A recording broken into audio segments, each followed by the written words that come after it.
गुरु ब्रह्म गुरुर्विष्णु गुरुदेव महेश्वरा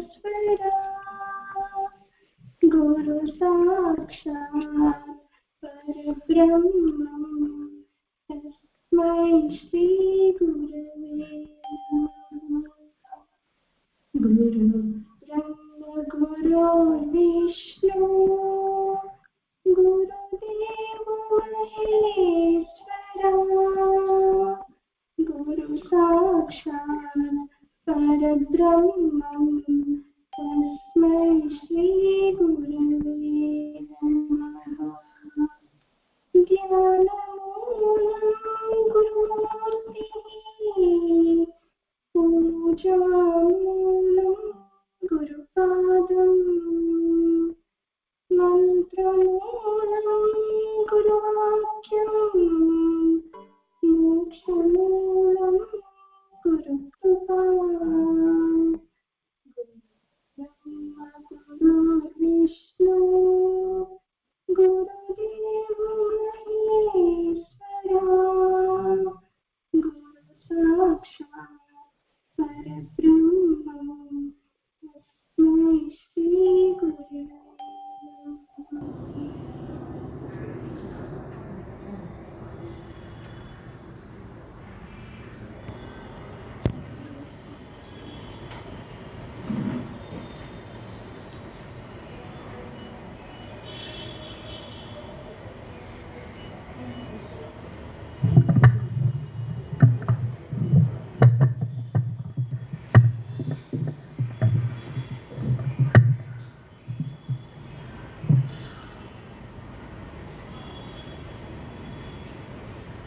ఈరోజు అరుణాచల దీపోత్సవ సందర్భంగా మనందరం కలుసుకున్నాం. అరుణాచల దీపోత్సవం గురించి మనం కొద్దిసేపు చెప్పుకున్నాక అప్పుడు మిగిలిన చెప్పుకుందాము. ఈరోజు ఈశ్వరుడు జ్యోతిస్తంభం రూపంగా ఆవిర్భవించాడు. ఎందుకు ఆవిర్భవించాడు అంటే మనం జీవులం అంతా అజ్ఞానంలో ఉంటాం కాబట్టి, దుఃఖంలో ఉంటాం, బాధలో ఉంటాం. ఆ అజ్ఞానం నుంచి మనల్ని విడుదల చేయటం కోసం, జ్ఞానం వైపుకి నడిపించటం కోసం, మనకి ఆయన సహాయ సహకారాలని ఇవ్వటం కోసం ఈ భూమి మీదకి వచ్చాడు. ఆయన వచ్చినప్పుడు ఆయన జ్యోతిస్వరూపంగా వచ్చాడు. ఆ రావటానికి కారణం ఏంటి అంటే విష్ణువు బ్రహ్మ నేనెక్కువ అని వాళ్ళిద్దరూ అహంకారంతో వాళ్ళు ఒకళ్ళకన్నా ఒకళ్ళు ఎక్కువని తగాదా పెట్టుకుంటారు. అప్పుడు ఈశ్వరుడు జ్యోతి స్వరూపంగా ఈ భూమి మీద అరుణాచలం, అప్పుడు మనం అరుణగిరి అని ఏదనుకుంటున్నామో ఆ ప్లేస్లో ఆయన జ్యోతి స్వరూపంగా దర్శనమిస్తాడు. వాళ్ళిద్దరికీ దర్శనమిచ్చి అప్పుడు వాళ్ళిద్దరిని ఎవరైతే ఆ జ్యోతిస్వరూపానికి ఆది అంతము చూసొస్తారో వాళ్ళు దాంట్లో ఎక్కువ అని చెప్పేసి మనం అహంకారంతో ఒకళ్ళకొకళ్ళం నేను ఎక్కువ అనుకుంటూ ఉంటాం కదా. అంటే బ్రహ్మ విష్ణువులు కూడా అలాగా ఒకళ్ళనొకళ్ళు అనుకునేటట్టుగా, అంటే మన జీవుల గురించి మనకే ఉందా, విష్ణువు బ్రహ్మకే ఉందా అంటే ఈశ్వరుడి భూమి మీదకి రావటానికి ఏదో కారణం ఉండాలి. కాబట్టి ఆ విష్ణువు బ్రహ్మ అలా మాట్లాడుకుంటారు. అలా మాట్లాడుకున్న సందర్భంగా పరమేశ్వరుడు జ్యోతిస్వరూపంగా ఈ భూమి మీదకి వస్తాడు. వచ్చి వాళ్ళకి ఈ మాట చెప్పినప్పుడు వాళ్ళిద్దరికీ అలా చెప్పినప్పుడు వాళ్ళిద్దరూ ప్రయాణం మొదలు పెడతారు. విష్ణువేమో వరాహ రూపంగా భూమిని తొలుచుకుంటూ వెళ్తాడు. బ్రహ్మేమో హంస రూపంగా ఆకాశంలోకి ఆయన పై భాగాన్ని, శిరోభాగాన్ని చూడటానికని ఆయన వెళ్తాడు. మొదలు భాగం చూడటానికని చెప్పేసి విష్ణు వెళ్తాడు. విష్ణువు కొన్ని యుగాలు వెళ్ళిన తర్వాత ఆయన ఇంకా వెళ్ళలేము అనే తెలుసుకుని ఆయన వెనక్కి వచ్చేస్తాడు. బ్రహ్మ ఏం చేస్తాడంటే ఇంకా వెళ్ళే కొద్ది కొంత దూరం వెళ్ళిన తర్వాత ఆయనకి ఒక మొగలి రేకు కనిపిస్తుంది. మొగలి రేకు ఎక్కడి నుంచి వస్తున్నావు అని అడిగితే ఈశ్వరుడు యొక్క శిరోభాగం నుంచి రాలి నేను అనేక యుగాలుగా ప్రయాణించి వస్తున్నాను అంటుంది. అంటే ఇప్పటికే అనేక యుగాలుగా ప్రయాణించి వస్తున్నాను అంటాంది. మనం చేరటానికి చాలా టైం పడుతుంది కదా, అందుకని చెప్పేసి ఈ పాటికి విష్ణువు మొదలు చూసి ఉంటాడు. కాబట్టి మనం ఈ మొగలి రేకుని సాక్ష్యం అడుగుతాము, శిరోభాగాన్ని దర్శించాము అని చెప్పేసి చూశాను అని చెప్పటానికి మొగలి రేకుని అడుగుతాడు. నేను శిరోభాగాన్ని చూశానని నువ్వు ఈశ్వరుడు దగ్గర సాక్ష్యం చెప్పాలి అని చెప్పేసి అడిగినప్పుడు మొగలి రేకు సరేని ఒప్పుకుంటుందన్నమాట. ఒప్పుకున్న తర్వాత మళ్ళీ వీళ్ళిద్దరూ ప్రయాణిస్తూ ఉంటే కొంత దూరం ప్రయాణించిన తర్వాత అనేక వేల సంవత్సరాలు ప్రయాణించిన తర్వాత అక్కడ మళ్ళీ ఆవు కనిపిస్తుంది. తన్ని అడుగుతారు. అంటే నేను కూడా అనేక యుగాలుగా పైనుంచి వస్తున్నాను అని చెప్తుంది. చెప్తే బ్రహ్మకి ఏమనిపిస్తుందంటే ఒక సాక్ష్యం కన్నా 2 సాక్ష్యాలు ఉంటే బాగుంటుంది అని చెప్పేసి గోమాతను కూడా అడుగుతాడు. నేను శిరోభాగం చూసొచ్చానని నువ్వు చెప్పాలి అంటాడు.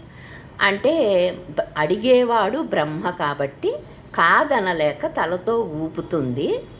తలతో సరే అని ఊపుతుంది. అంటే పెద్దవాళ్ళ మాటకి ఎప్పుడైనా వ్యతిరేకించినప్పుడు చాలా కష్టం ఉంటుంది, శపిస్తూ ఉంటారు, ఇవన్నీ ఉంటాయి. కాబట్టి అది సరేని ఒప్పుకుంటుంది. ఇష్టం లేకపోయినప్పటికీ ఒప్పుకుంటుంది. అందరూ కలిసి కిందకు వస్తారు. వచ్చి విష్ణువు ఏమని చెప్తాడంటే నేను మొదలు చూడలేదు అని ఒప్పుకుంటాడు. ఆయన కల్మషం లేకుండా, కపటం లేకుండా నేను చూడలేదు అని చెప్పేసి ఒప్పుకుంటాడు. బ్రహ్మేమో నేను చూసి వచ్చాను, ఇదిగో సాక్షులు అని ఈశ్వరుడికి చెప్తాడు. చెప్పినప్పుడు వీళ్ళిద్దరూ మొగలి రేఖను అడిగితే అవును చూసొచ్చాడు అని. వెంటనే ఈశ్వరుడు ఏమంటాడంటే నువ్వు అబద్ధం చెప్తున్నావు కాబట్టి పూజా ద్రవ్యాల్లో నీకు చోటు లేకుండా పోతుంది అని శపిస్తాడు ఈశ్వరుడు. అందుకనే పూజా ద్రవ్యాల్లో మనం మొగలిని పూజించం. ఆవుని అడుగుతాడు నువ్వు అంటే నోటితోటి సరే అని చెప్తుంది, తోకతోటి కాదని చెప్తుంది. అప్పుడు ఈశ్వరుడు ఏమంటాడంటే నువ్వు తోకతోటి నిజం చెప్పావు కాబట్టి నీ తోకనే పూజిస్తారు జీవులు, జీవులంతా నీ తోకని పూజిస్తారు. ఎందుకంటే తోక వైపు నువ్వు నిజం చెప్పావు, నోటితోటి అబద్ధం చెప్పావు. కాబట్టి ఈ 2 సాక్ష్యాలు అంటే ఆది అంతం లేనటువంటి ఈశ్వరుడికి అంతాన్ని శిరోభాగాన్ని ఎలా చూసొస్తాడు బ్రహ్మ. అందుకని ఈశ్వరుడు ఏమంటాడంటే నువ్వు అబద్ధం చెప్పావు, ఆది అంతం లేనటువంటిది ఈశ్వరుడిది. నువ్వు అబద్ధం చెప్పావు కాబట్టి భూలోకంలో ఎక్కడ భూమి మీద నీకు గుడులు కట్టి పూజించకుండా ఉంటారు అని శపిస్తాడనమాట. అంటే మనం ఏదైనా తప్పు చేసినప్పుడు దాన్ని తెలియనప్పుడు తెలియని దానిగా చెప్పటం, అది మనకి పారదర్శకం ఉంటుంది. అంటే ఓపెన్గా మనం తెలియని దాన్ని తెలియనట్టు చెప్తే పక్క వాళ్ళకి కూడా. అడిగేవాడు ఈశ్వరుడు దగ్గర మనం అబద్ధం చెప్పటానికి మనకి ఏం తెలియాలి? ముందు ఈశ్వరుడు మనకు అంతర్యామిగా ఉండి సర్వాంతర్యామి, ఆయనకు తెలియనిదేమీ లేదు అని మనకు అర్థమవుతే ఈశ్వరుడు దగ్గర అబద్ధం చెప్పం. కానీ బ్రహ్మ అబద్ధం చెప్పాడు చాలా. అంటే జీవులకి బ్రహ్మకి జీవులే అన్నమాట. బ్రహ్మను కూడా జీవుడు అంటారు. అంటే భగవంతుడికి తెలుసు, ఈశ్వరుడికి తెలియకుండా ఏమీ లేదు అనేది మనకి తెలియకపోవటం వల్ల మన అహంకారంతో మనకి తోచినట్లుగా మనం చెప్తూ ఉంటాం. భగవంతుడికి తెలుసు, సర్వాంతర్యామి, ఆయన సృష్టి అంతా ఎక్కడ ఏది జరిగినప్పటికీ ఈశ్వర నిర్ణయం బట్టే జరుగుతుంది అనేది మనకు తెలిస్తే ఈశ్వరుడు దగ్గర మనం అబద్ధాలు చెప్పకుండా ఉంటాం. బ్రహ్మ చాలా చక్కగా ఓపెన్గా అబద్ధం చెప్పాడు కాబట్టి ఆయనకి పూజలో చోటు లేకుండా అయిపోయింది. విష్ణువు ఏంటంటే తన ఓటమిని ఒప్పుకున్నాడు. ఆ ఓటమిని ఒప్పుకోవటానికి కూడా మనకి చాలా ధైర్యం ఉండాలి. ధైర్యం ఉండాలి, ఆ ప్లెయిన్నెస్ ఉండాలి. ఈశ్వరుడు యొక్క ఔన్నత్యం కూడా మనకి తెలిసి ఉండాలి. ఈశ్వరుడు అంతటి వాడికి మనం జీవుల దగ్గర అబద్ధం మాట్లాడినట్టే ఈశ్వరుడు దగ్గర కూడా మనం మాట్లాడితే అది చెల్లదు. ఇక్కడ బ్రహ్మకి ఏ గతి పట్టిందో మనకు కూడా అదే గతి పడుతుంది. అంటే ఈశ్వరుడు సర్వాంతర్యామి, ఆయన అన్నీ ఆయనకు తెలుసు అని మనకి బాగా అర్థమవుతేనే మనం ఈశ్వరుడి దగ్గర అబద్ధాలు చెప్పకుండా ఉంటాం. అందుకని ఇక్కడ ఈ కథలో మనం నేర్చుకోవాల్సింది ఏంటంటే ఈశ్వరుడి దగ్గర, భగవంతుడి దగ్గర, గురువు దగ్గర మనకి తెలియంది, పెద్దవాళ్ళ దగ్గర మనకి తెలియనట్లు ఒప్పుకోవాలి. కానీ చెయ్యనిది చూడండి చూసామని చెప్పేసి అబద్ధం చెప్తే ఎవరు పాడైపోతారంటే మనమే పాడైపోతాం. ఇక్కడ బ్రహ్మకి గుడులు లేకుండా అయిపోయాడు. మొగలి రేకుకి అంతా అబద్ధం చెప్పింది కాబట్టి పెద్దవాడు అడుగుతున్నాడని అబద్ధం చెప్పేసింది. అందుకని చెప్పేసి తనకు కూడా పూజా ద్రవ్యాల్లో చోటు లేకుండా అయిపోయింది. ఇక్కడ విష్ణుమూర్తి చక్కగా ఓటమని ఒప్పుకున్నాడు. అంటే మనకి అహంకారం ఉన్నప్పుడు జీవులు ఓటమని ఒప్పుకోవటానికి చాలా శక్తి ఉండాలి. అక్కడ విష్ణువు బ్రహ్మ అంటే నిజంగా విష్ణు బ్రహ్మలని కాదు, వాళ్ళ పేర్లతోటి మనకి తెలియజేస్తున్నారు. ఎప్పుడూ కూడా ఏదైనా జరిగినప్పుడు ఓటమి జరిగితే మన అహంకారం ఒప్పుకునేటట్లుగా ఉండాలి. ఒప్పుకోకపోతే కనుక మనం నాశనం అయిపోతాం. ఒప్పుకుని ఈశ్వరుడి దగ్గర మన తప్పుని క్షమించమంటే మనం బాగుంటాం, బాగుపడతాం, ఎప్పుడొకప్పటికి బాగుపడతాం. అందుకని చెప్పేసి ఈ కథలో ఈశ్వరుడు అంటే బ్రహ్మముకి, ఆ పరబ్రహ్మంకి, ఆ చైతన్యానికి ఆది తుది ఆది లేవు, అంతము మొదలు అంతము లేవు అనేది మనకి ముందుగా తెలియాలి. తెలిస్తే ఏం చేస్తామంటే ఆ బ్రహ్మస్వరూపం అంతటా ఉన్నవాడు. తుది మొదలు అంటే మొదలు చివరు లేవు అనేది మనకి తెలిస్తే కనుక ఆది తుది లేవు అనేది తెలిస్తే ఆయన్ని చక్కగా ప్రార్థిస్తాం. ఆయన సృష్టికర్త, ఆయన దగ్గర నుంచే సృష్టి అంతా వచ్చింది అని ఆయన వైభవం, ఆ బ్రాహ్మీ వస్తువు యొక్క వైభవం తెలుసుకుని మనం ఆయన్ని పూజించటం వల్ల మన మనస్సు ఏమవుతుంది, పవిత్రం అవుతుంది. అందుకని చెప్పేసి మనకి ఇవన్నీ తెలియజేయటం కోసం ఈ కథ ద్వారా మనందరికీ ఏంటంటే మొదలు తుది లేనటువంటిది ఆ బ్రాహ్మీ వస్తువు. ఆ బ్రాహ్మీ వస్తువు ఒక జ్యోతిస్వరూపంగా ఈరోజు భూమి మీదకి వచ్చింది. ఎందుకు వచ్చాడయ్యా అంటే బ్రహ్మ విష్ణువుల కారణంగా ఈ భూమి మీద ఆయన కనిపించి దాని ద్వారానే మనందరికీ ఏంటంటే జ్యోతిస్వరూపాన్ని వాళ్ళు ఉపసంహరించమని అడుగుతారు. జ్యోతిస్వరూపాన్ని దగ్గరికి వెళ్ళటానికి, అంత అగ్ని దగ్గరికి వెళ్ళటానికి ఎవరికి సాధ్యం కాదు. కాబట్టి వాళ్ళు ఉపసంహరించమన్నప్పుడు దాన్ని ఉపసంహరించి తర్వాత ఆయన అరుణాచల గిరిగా ఏర్పడతాడనమాట. ఒక కొండగా గిరిగా ఏర్పడతాడు. ఎందుకయ్యా అంటే అంత వేడిని మనం తట్టుకోలేము, జ్యోతిస్వరూపాన్ని మనం చూడలేము. బ్రహ్మ విష్ణువులకి అది సాధ్యమైంది కానీ జీవులకి అది సాధ్యం కాదు. కాబట్టి మన కోసం అని చెప్పేసి ఆయన గిరి రూపం దాల్చాడనమాట. అంటే జ్యోతిస్వరూపంగా ఈ భూమి మీద మన అజ్ఞానాన్ని తొలగించటానికి ఈరోజు వచ్చాడు. కాబట్టి దానికి గుర్తుగా మనం దీపాన్ని వెలిగించుకుని ఆయన జ్యోతిస్వరూపాన్ని పూజించుకుంటాం. కానీ ఆయన అంతటి వాడో మనకి తెలిసి చెయ్యటం వల్ల మన మనసు పవిత్రం అవుతుంది. తెలియకుండా చేస్తే పుణ్యం రావచ్చు, కానీ మనకి జ్ఞానం రావాలి అంటే తెలుసుకుని చేస్తూ ఉంటే అది మనకి జ్ఞానానికి దారి కనిపిస్తుంది అనమాట. అంటే పుణ్యం వేరు, జ్ఞానం వేరు. అందుకని చెప్పేసి ప్రతిదీ తెలుసుకుని చెయ్యాలి. ఈ రూపంగా ఎందుకు వచ్చాడు అంటే మన అజ్ఞానాన్ని తొలగించటం కోసం భూమి మీదకి వచ్చాడు ఈశ్వరుడు. మన అహంకారాన్ని తొలగించి మనకి జ్ఞానాన్ని ఇవ్వటం కోసం, ఆ మోక్ష స్వరూపాన్ని ఇవ్వటం కోసం అనుగ్రహించాడు. కాబట్టి మనం ప్రతిదాన్ని కూడా వివరంగా తెలుసుకోవటం వల్లే మనకి బాగా పట్టుకుంటుంది. అంటే దీపం అంటించేయాలంటే దీపం ముట్టించేస్తే పుణ్యం వచ్చేది. దీపం ఎందుకు?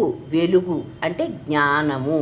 చీకటిని తొలగించుకోవటానికే మనం దీపాన్ని వెలిగిస్తాం. చీకటిని తొలగించేది, అజ్ఞానాన్ని తొలగించేది జ్ఞానము. దానికి గుర్తుగా మనం ఈ దీపాన్ని వెలిగించి మనం ఎప్పుడూ కూడా ఆ దీపం వెలిగించినప్పుడు దానికి ఆ బ్రాహ్మీ వస్తువు ఒక జ్యోతిస్వరూపంగా మనకు వెలిగించే అవకాశం, ఒక దీపం పెట్టుకునే అవకాశం ఇచ్చి ఆ దీపం ద్వారా ఎప్పటికైనా సరే మనం జ్ఞానాన్ని పొందాలి అనే సంకేతాన్ని ఇస్తుంది. కాబట్టి ముందుగా ఆ దీపానికి మనం ప్రమాణం చేసుకోవాలి. దాన్ని మనం నమస్కరించుకుని దాని పట్ల గౌరవంగా ఉండాలన్నమాట. అంటే అది బ్రాహ్మీ వస్తువుకి మనకి గుర్తు అనమాట. ఆ బ్రాహ్మీ వస్తువు అంటే వెలుగు, అదే మోక్షం, అదే జ్ఞానము. అది మనకి తెలిసి చెయ్యాలి. దీపం వెలిగించుకునేటప్పుడు నాన్నగారు అస్మాన్ చెప్తూ ఉండేవారు, అందరూ దీపం వెలిగించేయటం నేర్చుకున్నారమ్మా, కానీ ఏంటంటే ఆ దీపం ఎందుకు వెలిగిస్తున్నాము, మనలో ఉన్న అజ్ఞానాన్ని తొలగించటం కోసం గుర్తుగా దాన్ని వెలిగిస్తున్నాము అనేది మనకి తెలిస్తే ఏం చేస్తామంటే దీపం వెలిగించటంతో పాటు మన అజ్ఞానాన్ని తొలగించుకోవటానికి కూడా నిరంతరం భగవంతుణ్ణి స్మరిస్తూ ఉంటాం. అందుకని చెప్పేసి తెలిసి చెయ్యాలి అని చెప్తున్నారనమాట. అంటే జ్యోతిస్వరూపంగా వచ్చాడు మనకి నాన్నగారు, ఒక జ్ఞాని గురువుగా దొరకటం వల్ల మనకి అనంతమైన శాంతి దొరకటం, ఆనందం దొరకటం వల్ల మనకి ఏది తెలిసినా తెలియకపోయినా మనం ఆనందాన్ని పొందేస్తాం ఆయన దగ్గర. కానీ ఆ ఆనందం, ఆయన సమక్షంలో పొందిన ఆనందం మనం సొంతం చేసుకోవాలి అంటే ప్రతి దాంట్లోని మనకి అర్థం తెలిసి చెయ్యటం వల్ల మనం జ్ఞానాన్ని పొందుతాం. అంటే ఎప్పుడు మనలో ఉన్న అజ్ఞానం అంటే మూర్ఖత్వం, మనలో ఉన్న చీకటి, మనలో ఉన్న మాయ పోవాలి అంటే అవగాహన ఉండాలి. జ్ఞానము అంటే వెలుగు. ఆ వెలుగుని పొందటానికి మన లోపల ఉన్నటువంటి వెలుగుని మనకి అనుభవంలోకి తెచ్చుకోవటం కోసం మన మనసులో ఉన్న చీకటిని, మన మనస్సు అనే చీకటిని, ఈ మాయని తొలగించుకోవాలి అంటే ఆయన్ని స్మరించాలి. భగవంతుణ్ణి స్మరిస్తేనే ఆ అజ్ఞానం తొలుగుతుంది, మనలో ఉన్న మాయ తొలుగుతుంది, చీకటి తొలుగుతుంది. అది మనకి వివరంగా తెలిసి హడావిడిగా చేయకుండా ప్రతిదాన్ని నిదానంగా, సహనంగా, ప్రేమగా చెయ్యటం వల్ల పదింతలు ఎక్కువగా మనం ఆనందాన్ని, శాంతిని పొందుతాం. కంగారుగా చేస్తే పని అవుతుంది, కానీ మన లోపల శాంతి, ఆనందం నిలకడగా ఉండవు. అందుకని ఎంత నిదానంగా, ఎంత ప్రేమగా చేస్తే అంత ప్రేమగా మనకి లోపల ఆనందం, శాంతి అందుతూ ఉంటాయి. మనం దీపం పెట్టినప్పటికీ, 2 పువ్వులు పెట్టినప్పటికీ, ఏది పెట్టినప్పటికీ పని అయిపోయింది అనుకోకుండా ఎందుకు పెడుతున్నాము 2 పువ్వులు ఆయనకి, ఎందుకు పెట్టాలి అంటే కృతజ్ఞతకి. మనకి మానవ జన్మనిచ్చాడు, ఇచ్చి ఆయన్ని పొందటానికి అవకాశం ఇచ్చాడు. మనలో ఉన్న అజ్ఞానాన్ని తొలగించుకునే అవకాశం ఉంది కాబట్టి మనం ఆయనకి 2 పువ్వులు పెట్టి కృతజ్ఞత అంటే దానివల్ల పుణ్యం వచ్చేస్తుందా అంటే 2 పువ్వులు పెట్టి ఆ కృతజ్ఞత భావానికి. ఆ 2 పువ్వులు చెట్టువి, అది ఈశ్వరుడే ఇడిపించాడు, ఆ పువ్వులు మనకు అందజేశాడు. మనం ఇక్కడి నుంచి ఆ 2 పువ్వులు పెట్టినందుకు మళ్ళీ మనం పుణ్యం ఆశిస్తూ ఉంటాం. పుణ్యం కాదు అక్కడ, ఆ 2 పువ్వులు పెట్టడం వల్ల కృతజ్ఞత. ఈశ్వరుడికి ఆయన ఇచ్చిన పువ్వుల్నే ఆయనకి ఇచ్చేటప్పుడు మనలో ఒక కృతజ్ఞతా భావం ఉంటే మన మనసు పవిత్రం అవుతుంది ఆ కృతజ్ఞతా భావం వల్ల. అందుకని చెప్పేసి 2 పువ్వులు పెట్టినా, దీపం పెట్టినా, ఏది పెట్టినా సరే ఏదో పని అయిపోయింది అనుకోకుండా మన మనస్సుని పవిత్రం చేసుకోవటం కోసమే, జ్ఞానాన్ని పొందటం కోసమే ఈ పనులన్నీ అని మనకి తెలిసుండి చెయ్యాలన్నమాట. అరుణాచలేశ్వరుడు ఎందుకయ్యా భూమి మీదకి వచ్చాడు అంటే మనకి అజ్ఞానాన్ని తొలగించటం కోసం. మనం ఒక రూపం నామంతో వచ్చినప్పుడు ఆ రూపమే మనకు అనుకున్నప్పుడు దుఃఖం ఉంటుంది, బాధ ఉంటుంది. ఆ దుఃఖంలోంచి, అజ్ఞానమే దుఃఖం, ఆ అజ్ఞానం పోతేనే దుఃఖం పోతుంది. కాబట్టి ఆ అజ్ఞానాన్ని, మనలో ఉన్న చీకటిని, ఆ మనస్సు అనే చీకటిని తొలగించటం కోసమే ఆయన వచ్చాడు. అగ్ని రూపంగా ఆయన ఈ ప్రకృతిని అంతా సృష్టించే ప్రకృతిని పంచభూతాల కలయికతో ప్రకృతి ఏర్పడుతుంది. ఆ పంచభూతాలకి మళ్ళీ పంచలింగాలను ఏర్పాటు చేశారు. మన అరుణాచలేశ్వరుడు ఏంటంటే అగ్నిలింగము.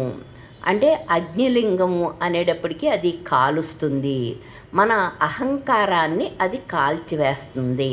నిప్పును తెలిసి ముట్టుకున్నా, తెలియక ముట్టుకున్నా అది ఎలా కాలుస్తుందో అలాగే అరుణాచలేశ్వరుని మనకి తెలిసి స్మరించినా, తెలియక స్మరించినా సరే ఆయన మన అహంకారాన్ని, అజ్ఞానాన్ని తొలగించి మనకి జ్ఞానాన్ని ఇస్తాడు. అందుకని చెప్పేసి ఈ అగ్నిలింగానికి అంత ప్రత్యేకత. మనకి తెలిసుండి అన్నీ మనం ఆయన దగ్గరికి చేరలేదు.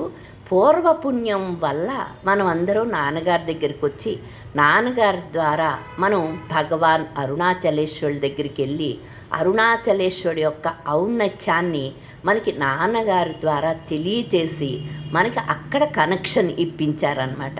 అంటే మనం ఎంతసేపు ఈ సంసారంలో, ఈ దేహమే మనం అనుకునే బుద్ధిలో, ఈ ప్రపంచంలో ఈ సంసారమే, ఈ గోల్లోనే ఉంటాం. కానీ మనకి జ్ఞానం పొందాలి, మోక్షం పొందాలి అనే ఆపేక్ష తక్కువగా ఉంటుంది. మన అరుణాచలేశ్వరుడు ఆయన యొక్క దయ కొద్దీ మనని ఒక జ్ఞాని దగ్గరికి చేర్చి మన కష్ట నష్టాలన్నీ ఆయన విని మనకి భక్తిని, అరుణాచలేశ్వరుని స్మరించుకునే అవకాశాన్ని స్మరించుకునేటట్లుగా మనకి ఆయన అనుగ్రహించాడు. కాబట్టి మనం అందరం కూడా అరుణాచలేశ్వరుని స్మరించుకుంటున్నాం. స్మరణ ఊరికే వచ్చేదమ్మా అనేవారు నాన్నగారు. భక్తి ఊరికే వచ్చేదు, ఎన్నో జన్మలు పడుతుంది ఆ విశ్వాసం రావాలంటే, భక్తి రావాలంటే. అటువంటిది మనందరికీ ఆ ఐశ్వర్యాన్ని, భక్తి అనే ఐశ్వర్యాన్ని నాన్నగారి ద్వారా అరుణాచలేశ్వరుడు మనకి ఇప్పించాడు. కాబట్టి ఈరోజు మనం అంతా ఆ దీపం యొక్క విలువ తెలుసు కాబట్టి ఎక్కడెక్కడి నుంచో వచ్చి మనం ఆ దీపాన్ని చూసి ఆయన్ని స్మరించుకుని, ఆయన్ని స్మరణ వల్ల మనం శాంతిని, జ్ఞానాన్ని పొందాలని ఆ ప్రేమతోటి, ఆప్యాయతతోటి మనం వచ్చామన్నమాట. అంటే ఆ స్మరణ వల్లే మన అహంకారం పోతుంది, మన అజ్ఞానం పోతుంది, మన దుఃఖం పోతుంది అని అందరికీ కూడా నమ్మకం ఉంది. అలాగే భగవంతుడు ఒకడు ఉన్నాడు అనే నమ్మకం అందరికీ ఉంది. భగవంతుడు ఉన్నాడు అనే నమ్మకం ఉంటే చాలు, మీరు తరించిపోతారు అని చెప్పేసి గ్రంథాలన్నీ చెప్తున్నాయి. అలాంటి విశ్వాసాన్ని అరుణాచలేశ్వరుడు నాన్నగారి ద్వారా మనకి ఇప్పించటం వల్ల మనం ఎంత దృఢ నిశ్చయంతో, విశ్వాసం, లోతైన విశ్వాసంతో మనం జీవించగలుగుతున్నాం. ఆ విశ్వాసంతో పాటు ఏదైతే ఇచ్చాడో, మనకి అనుగ్రహించాడో ఆ విశ్వాసాన్ని పట్టుకుని మనం ఆ విశ్వాసం యొక్క లోతులు పెంచుకుని మన మనస్సుని ఆయనకి అర్పించాలి. పుష్పాన్ని ఏ విధంగా అయితే తేలికగా అర్పిస్తున్నామో అలాగా ఏ రోజుకో ఒక రోజుకి మనం మన మనస్సు అనే పుష్పాన్ని భగవంతుడికి అర్పించేటట్లుగా భగవంతుడు మనకి ఈ మాటలన్నిటినీ మనకి నేర్పిస్తున్నాడనమాట. ఇవన్నీ మనం చెప్పుకుంటున్నామంటే ఈ షేరింగ్లో మన అందరికీ ఉన్న భక్తి మళ్ళీ అందరూ కలిసి మనం ఒక్కళ్ళమే అరుణాచల అరుణాచల అనేదానికన్నా 10 మంది కలిసి అరుణాచలేశ్వరుని ప్రార్థించటం వల్ల మనకేమవుతుందంటే కొంచెం కాకుండా ఎక్కువగా మనకి ఆ స్మరణ వల్ల అందరితోటి కలిసి చేసిన పని ఏమవుతుందంటే 1000 వింతలుగా మనకి ఆనందాన్ని, శాంతిని ఇస్తుంది. కాబట్టి అందరూ కలిసి జీవించటంలోనే జీవితం అవుతుంది. ఏ ఒక్కరు ఒక్కళ్ళుగా జీవించలేము. ఏకాంతంగా ఆఖరిలో మనం ఎప్పుడైనా ఆఖరిలో చేస్తే ఏకాంతంగా కొన్ని రోజులు సాధన చెయ్యొచ్చు. కానీ ముందంతా కూడా మనం అంతా కూడా సంసారంలో ఉన్నాం, ప్రపంచంలో ఉన్నాం. అందరం కలిసి భగవంతుడిని ప్రేమించటం వల్ల ఆ శక్తి, ఆ ప్రేమకున్న శక్తి పెరుగుతుంది. అంటే మనకు తెలుసు, ఒక్క దారం పోగొతే మనం చిటుక్కుని తెంపేస్తాం. 10 దారాలు కలిసి పేనినప్పుడు అది బలంగా ఉంటుంది, మన చేతికి అది తెంపుదామనుకున్నా తెగదు. అలాగే అందరం కలిసి అరుణాచలేశ్వరుని మనం స్మరించటం వల్ల, ఆయన మాటలు చెప్పుకోవటం వల్ల మనలో ఉన్న శాంతి, ఆనందం 10ంతలుగా పెరుగుతాయి. కాబట్టి ఈ సత్సంగాలు ఇవన్నీ పెట్టించి మనకి ఇవన్నీ నడిపిస్తున్నారు నాన్నగారు. అంటే ఏ ఒక్కరో, అంటే మనకి ఏదైనా పెద్ద కష్టం వస్తే మన భక్తి ఊడిపోతుంది. మన భక్తి ఊడిపోకుండా ఉండాలంటే, బలంగా ఉండాలంటే 10 మందితోటి కలిసి మనం భగవంతుడిని ఆరాధించడం, ప్రేమించడం ఇవన్నీ చేస్తూ ఉండి ఏకాంతంగా ఉన్నప్పుడు మళ్ళీ మన స్మరణ మన మనసులోది విడదీసుకోవటం, అది ఏకాంతంగా చేసేది. ఇదంతా ఏంటంటే మనకి ఏదైనా మనకున్నటువంటిది మనకు ఒక్కొక్కసారి స్మరణ చెయ్యాలనిపించదు. మన మనసు ఒకసారి ఒక భక్తుడు అంటాడు, భగవాన్ నా మనసు ఎటో పోయింది అంటాడు.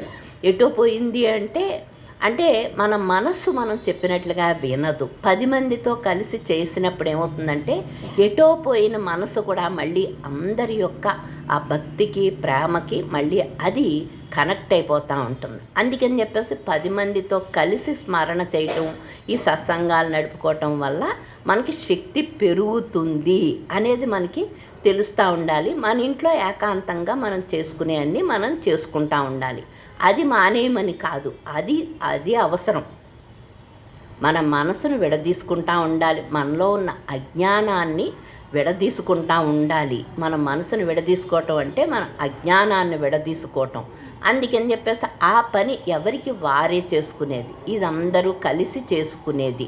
అందుకని అరుణాచలేశ్వరుని మనం నాన్నగారి ద్వారా అరుణాచలంలో అనేక దీపాలు ఈ 30-35 ఏళ్ళ నుంచి మన అందరం కూడా 10 సార్లు 20 సార్లు మనం ఆ దీపోత్సవం చూసాం. నాన్నగారి ద్వారా మనకి అనంతమైనటువంటి ఆ శాంతి కాంతి మనకి వచ్చినాయి. అరుణాచలేశ్వరుడు అక్కడ మనకి అరుణాచలం వెళ్ళగానే, నాన్నగారి దగ్గరికి వెళ్ళగానే అప్పుడు దాకా ఒక ఫర్లాంగ్ దాకా మన మనసు అటు ఇటు వెళ్ళినా ఆయన్ని చూడగానే మన మనసు ఎటు వెళ్ళకుండా ఆయన పట్ల ఎలా ఆతృతగా ఉంటుందో, అలాగే అరుణాచలం వెళ్ళినప్పుడు కూడా మన మనసు అటు ఇటు వెళ్ళకుండా అరుణాచలేశ్వరుడి యొక్క వైబ్రేషన్స్ వల్ల, ఆయన యొక్క అనుగ్రహం వల్ల మన మనసు ఆయన్ని స్మరిస్తూ ఉంటుందన్నమాట. అంటే ఆయన్ని ఎందుకు ఎలా స్మరిస్తున్నామంటే ఆయన యొక్క శక్తి, ఆయన యొక్క కాంతి వల్ల, ఆయన యొక్క అనుగ్రహం వల్ల ఆయన్ని స్మరిస్తున్నాము.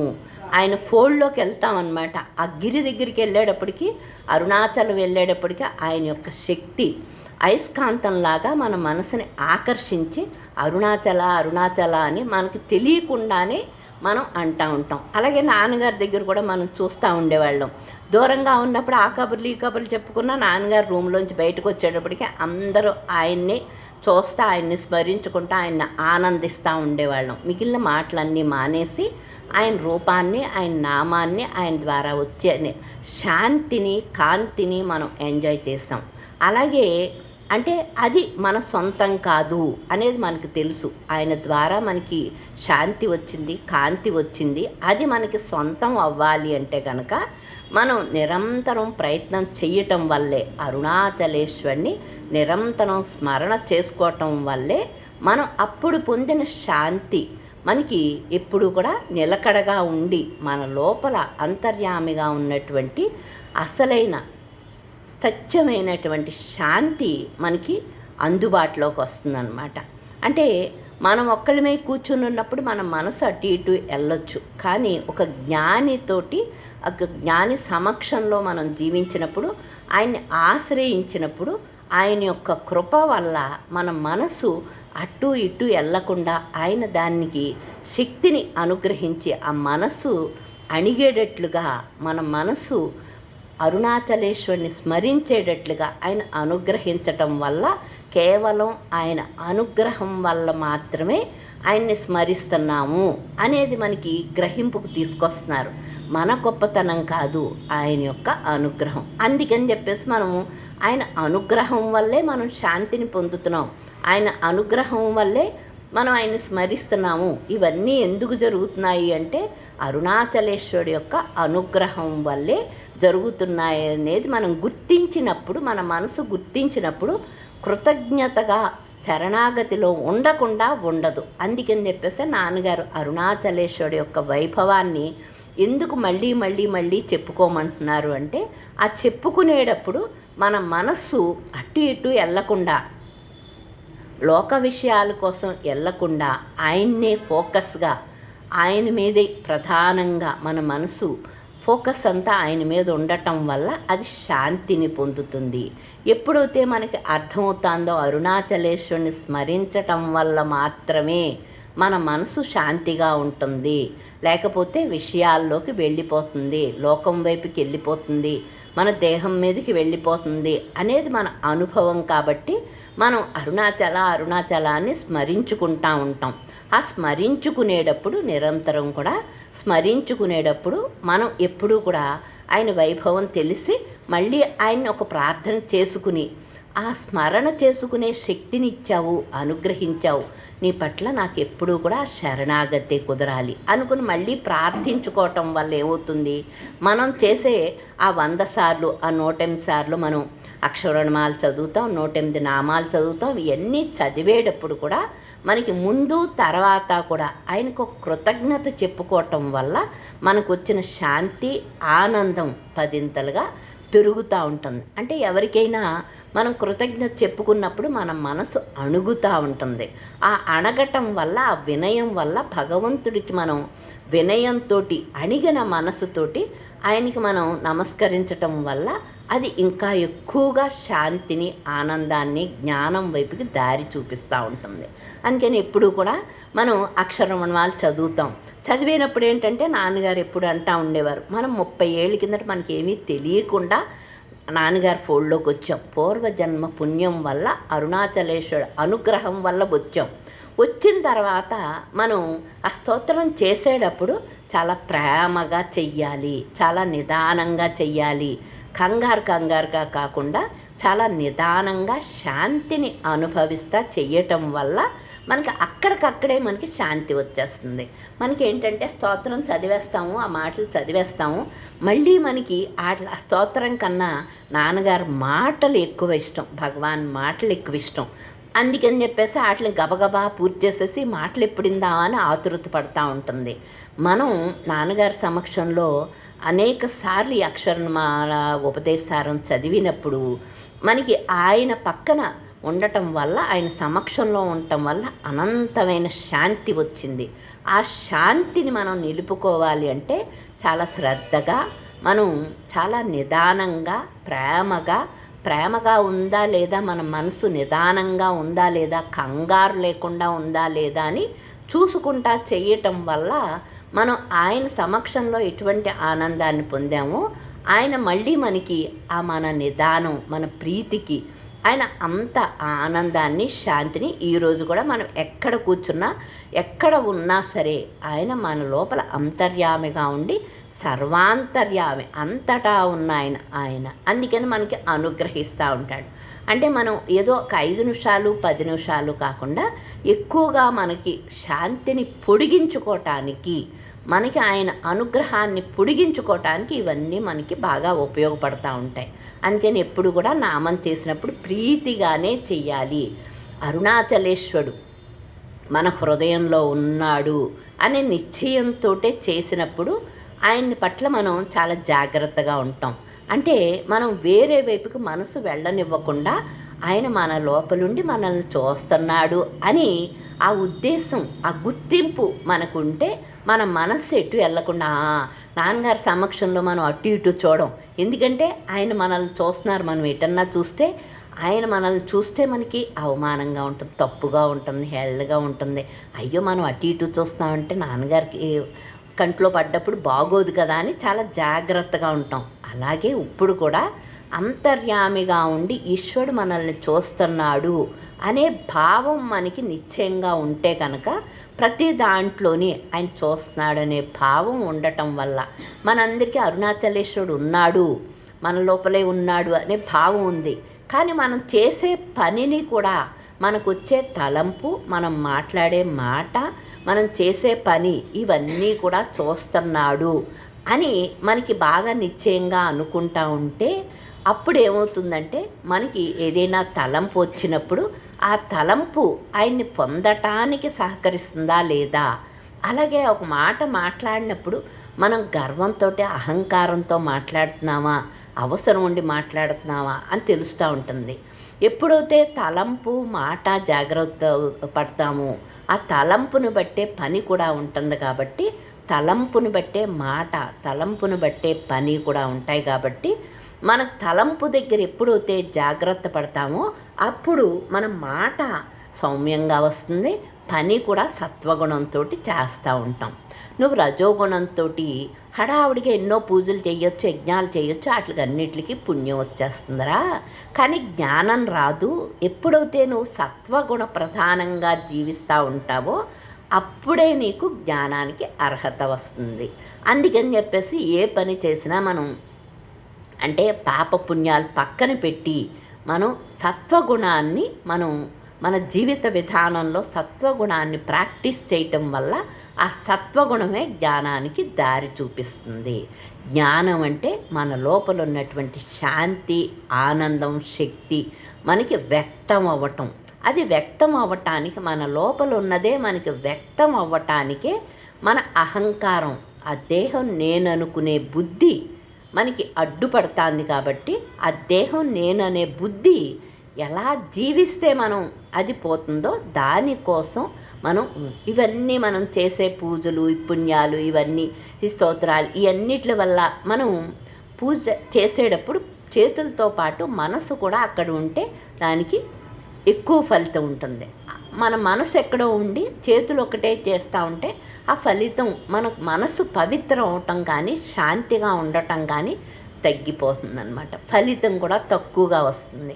అందుకని మన మనస్సుని ప్రధానంగా పెట్టుకుని ఏ పని చేసినప్పటికీ, ఒక పువ్వు పెట్టినప్పటికీ, ఒక దీపం వెలిగించినప్పటికీ, ఒక నమస్కారం పెట్టినప్పటికీ మన మనస్సు ప్రధానంగా అక్కడ ఉందా లేదా, ఆయన పట్ల ప్రీతిగా ఉందా లేదా. ఆయన ఏమంటున్నాడంటే అరుణాచలేశ్వరుడు ప్రీతిగా ప్రేమగా చేయమంటున్నాడు. అందుకనే భగవాన్ ఏంటంటే ఆయన ప్రేమగా అరుణాచల అనగానే ఒక్కసారి ఆ నామం చేయగానే ఆ ప్రీతి వల్ల, ప్రేమ వల్ల వెంటనే ఆయన అనుగ్రహించేశాడు. అంటే అంత పవిత్రత పూర్వజన్మల్లో ఆయనకు ఉన్నటువంటి పవిత్రత, ఆయన కారణజన్ముడు కాబట్టి ఒక్కసారి స్మరించగానే ఆయనకి అక్కడ వ్యక్తమైపోయింది అరుణాచలేశ్వరుడు. అరుణాచలేశ్వరుడు అంటే ఎప్పుడు భగవాన్ ఏమనేవారంటే నాకు తండ్రి భావనే, వేరే దేవుడనే భావం లేదు, తండ్రి భావంతో అని చెప్పేసి ఎప్పుడు తండ్రిగా ఆయన్ని ఎంత చక్కగా స్మరించేవారో అంత చక్కగా ఆయనకి శరణాగతి పొందారు. శరణాగతి పొందిన తర్వాత ప్రతిదీ కూడా జీవితంలో ఏది జరిగినప్పటికీ ఈశ్వరుడి యొక్క నిర్ణయం బట్టే జరుగుతుంది అనేది ఆయన అనుభవం. కాబట్టి మళ్ళీ ఆయన అరుణాచల అరుణాచల అని స్మరించక్కర్లేదు. ఆయనకి ఎప్పుడైతే లోపలున్న ఆ బ్రాహ్మీ వస్తువు వ్యక్తమైపోయిందో, ఆయన వేరు బుద్ధి నశించిపోయిందో, అద్వైత బుద్ధి నశించిపోయి లోపలున్న జ్ఞానం ఆయనకి వ్యక్తమైందో, లోపలున్న ఆ బ్రాహ్మీ వస్తువు వ్యక్తం అయిపోయిందో, ఇంకా అక్కడ స్మరించేవాడు లేడు. కాబట్టి ఇంకా స్మరణతోటి ఏదైనా స్మరణ చేసిన, ఈ అక్షరమాల రాసిన, ఉపదేశారం రాసిన అవన్నీ కూడా మన్ని అనుగ్రహించటానికి చెప్పినవే. ఆయనంతటా ఆయన ఏమీ రాయలేదని చెప్పేవారు నాన్నగారు. ఉపదేశారం కానీ అక్షరమాల కానీ భక్తులు ఏదైనా రాసిమ్మని అడిగితే అప్పుడు ఆయన మన కోసం అవన్నీ రాశారు. కానీ ఆయన బ్రహ్మమై ఉన్నాడు. అంటే దేహబుద్ధి పోయింది, అజ్ఞానం పోయింది, అంతటా ఉన్నవాడు ఆయనే. శాంతి, ఆనందం, శక్తితోటి అంతటా ఉన్నవాడు ఆయనే. కాబట్టి ఆ వేరు బుద్ధి లేదు, కాబట్టి భేద బుద్ధి లేదు.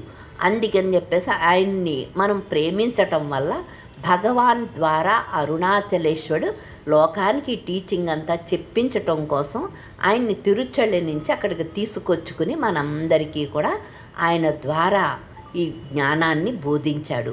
అంటే జ్ఞానాన్ని బోధించాలి అంటే ఏదో ఒక శరీరం ద్వారా అది ఆ మాట వ్యక్తం అవ్వాలి. అందుకని చెప్పేసి మళ్ళీ ఏ సుబ్రహ్మణ్యేశ్వరుడు అయితే ఆయన కొడుకో, అలాగే అందరూ భగవాన్ని సుబ్రహ్మణ్యేశ్వర అవతారం అంటారు, జ్ఞాన అవతారం. కాబట్టి ఆ భగవాన్ని భూమి మీదకి తీసుకొచ్చుకుని ఆయన ద్వారా మనకి ఎంత టీచింగ్ అని చెప్పి, టీచింగ్ రూపనామాలతో పాటు మాటకు కూడా అంత ప్రాధాన్యత ఉంది. మాట రూపంలో ఉన్నది కూడా భగవంతుడే. జ్ఞాని నోటి నుంచి వచ్చిన మాట, ఋషులు మహాత్ముల నోటి నుంచి వచ్చిన మాట అది భగవంతుడై ఉంది. అహంకారం జీవుడు ఉండగా, అహంకారం ఉండగా చెప్పిన మాటకి అంత లోతుండదు.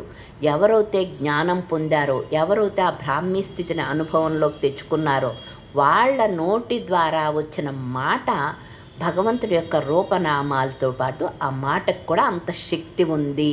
ఆ మాటకి అంత శక్తి ఉంది అనేది మనకి తెలిస్తేనే ఆ బోధని మనం తీసుకుని దాన్ని అన్నిటినీ మనం 1కి 10 సార్లు ఆ మాటను విని ఆయన రూపానికి, ఆయన నామానికి అది భిన్నం కాదు.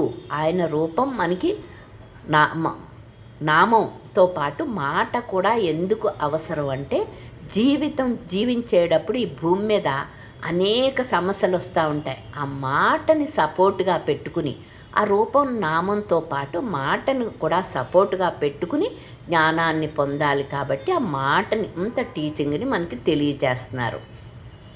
అంటే మనం 30 ఏళ్ళ కిందట వచ్చినప్పుడు నేనెవడిని అంటే అందరూ మొహాలు చూసుకునేవాళ్ళం. కానీ ఇప్పుడు లోకం అంతా, ప్రపంచం అంతా ఆ నేను గురించి చెప్పేస్తూ ఉన్నారు. ఎందుకు అంటే అంతా ఒక 30-40 ఏళ్ళు అయ్యేటప్పటికి మనకి ఆ వివేకం కానీ, ఈశ్వరుడు యొక్క అనుగ్రహం కానీ, జ్ఞానుల యొక్క అనుగ్రహం కానీ, నాన్నగారు మనందరికీ అయితే నాన్నగారి ద్వారా ఎన్ని చేసినప్పటికీ మన దేహాత్మ బుద్ధే, ఆ నేనుగాడే, దేహం నేను అనుకునే బుద్ధే అడ్డము జ్ఞానానికి. దాన్ని పోగొట్టుకోవటమే మనకి సాధన. మనం అరుణాచలేశ్వరుని ప్రేమగా అరుణాచల అరుణాచల అని చెప్పేసి ప్రేమగా పిలుస్తున్నాం. పిలిచినప్పుడు ఆయన ఆ ప్రేమని ఎప్పుడు నాన్నగారు అనేవారు, ఒక పని చేసినప్పుడు కానీ, ఒక మాట మాట్లాడేటప్పుడు కానీ నీ ఉద్దేశం ఏంటి అని చూస్తాడు.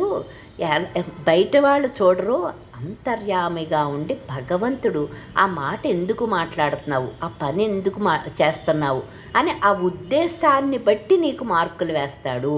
ఆ ఉద్దేశం పవిత్రమైంది అయితే దాన్ని బట్టే మనకి ఎక్కువ ఆనందాన్ని, శాంతిని ఇచ్చేస్తాడు.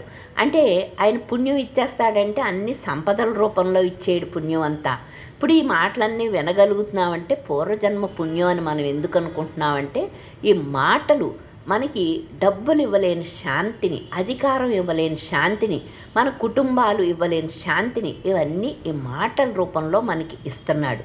ఈ మాటని అర్థం చేసుకుని ఆనందించే గుణాన్ని, ఆనందించే మనసుని ఆయన అనుగ్రహించాడు. కాబట్టి ఈ మాటలన్నిటిని మనం ఆనందించి ఇక్కడికక్కడే శాంతిని పొందుతున్నాం. శాంతిని ఎక్కడ కొనుక్కోవటానికి దొరకదది.